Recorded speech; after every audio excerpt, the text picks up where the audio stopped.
Hey, my name is DeWolf. I'm an ACC pro.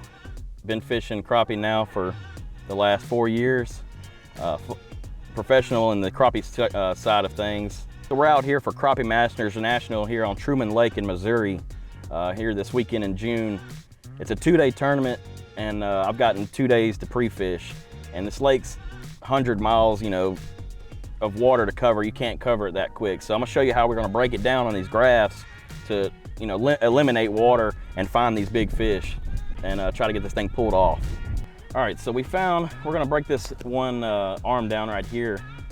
And what I'm looking for, I'm doing this on my phone before I get to the lake, but then also when I get to the lake, you can see these channels on these Garmin graphs have pretty good maps. You can see the channels throughout here. A lot of times them bigger white crappie, which we're looking for in tournaments, not necessarily like eaters or something like that, but tournament fish hang around channels or right above channels, right in the flats.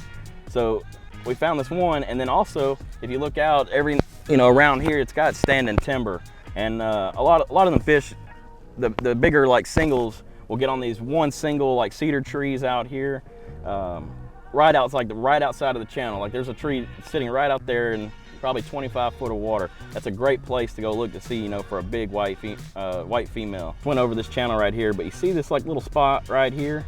Like you see the channels coming up on this side and out that side. Well, and this area is a flat, and this area is a flat, but there's like a hump right here that comes up. So the channel's showing 30-ish foot deep, but this little hump right on the other side is showing about 14. If there's any timber in that little area, there's gonna be fish stuck on it, I promise you. Sticking right outside of that channel. The very first thing of timber they find, a lot of them will sit right there. So on my normal, about 90% of the time, I'm using a 12-footer. That's my go-to.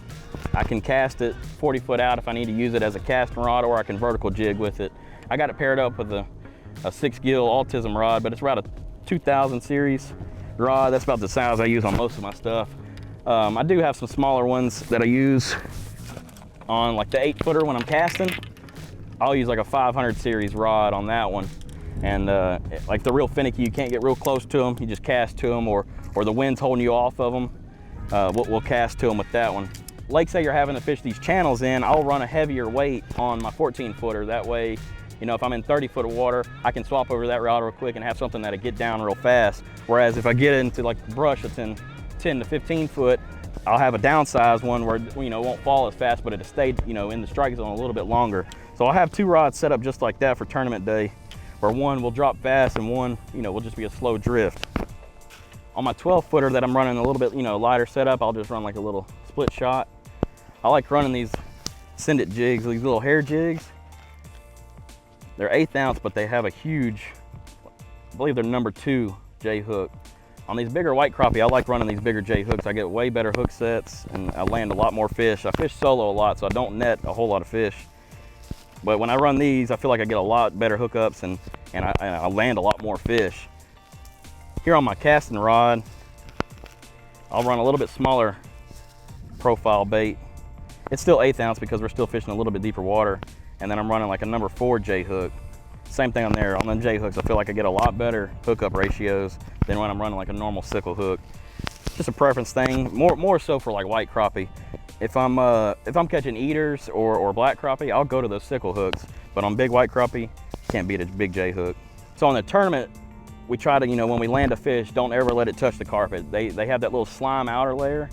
Now, you get them in the live well as quick as you can, and what we do to keep them alive in the live well, here it is, it's 90 degrees out here. Water temperature's 83, 84 degrees.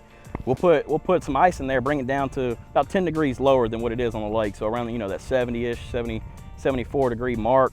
And that'll keep your fish alive a lot longer. We just keep it on recirculate, put some either G juice in there or rejuvenate. And like I said, you keep that cooler water in there, and you don't mess with the fish a whole lot.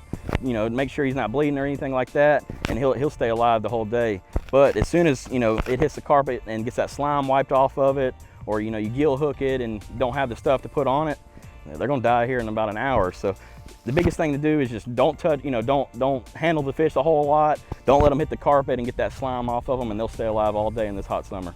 We got here to this point, now we're gonna break it down. Looks like we got a lot of buckbrush sitting right here on this edge. So we're gonna take you through. So I have the transducer hooked onto my trolling motor. So you'll see, I'm gonna scan as fast as I can until my eye catches something. And here's how I'm gonna burn up a lot of water. I mean, you can burn 6-7 miles a day in open water doing this kind of stuff. This is the difference between having like a pole mount with your hand and on the trolling motor though. All right, so when we're breaking down these little pockets or whatever,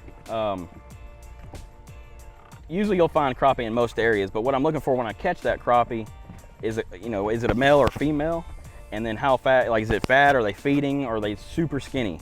So what we found out earlier was the fish we caught was real super skinny. So I caught 3 or 4 of them and they were all the same. They were all real skinny, not eating real well. Well, in the tournament wise, that area is gonna be just full of that size fish. So that's when I'll pick up and move to a new area. And once I find ones that are either feeding on shad, this time of year they're already spawned out, so they're not gonna have eggs.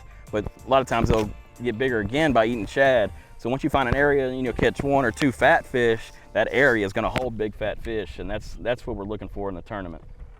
We're dropping on one right here. Here he comes.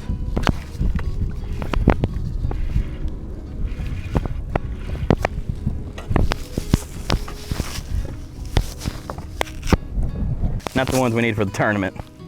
Good eater though.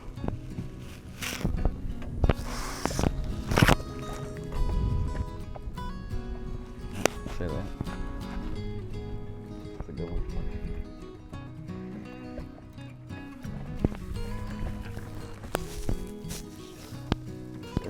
That's a nice Truman Lake crappie right there. About average size though. I mean, it's about £1.30. So guys, that's basically what we do. We come in here and we break this little area down. It's right off the channel. There's a little hedgerow right here, and you see there's fish sitting on these trees. That's all you got to do. You just come in here and either with or without live scope. If you don't have live scope, same thing. You can still look at these maps on your phone, find this timber sitting right outside these trees and just straight jig them. But if you got the live scope, obviously you can save a little bit of time looking at them. But they're holding fish and good fish, and we'll see you at the tournament weigh-in. Cut.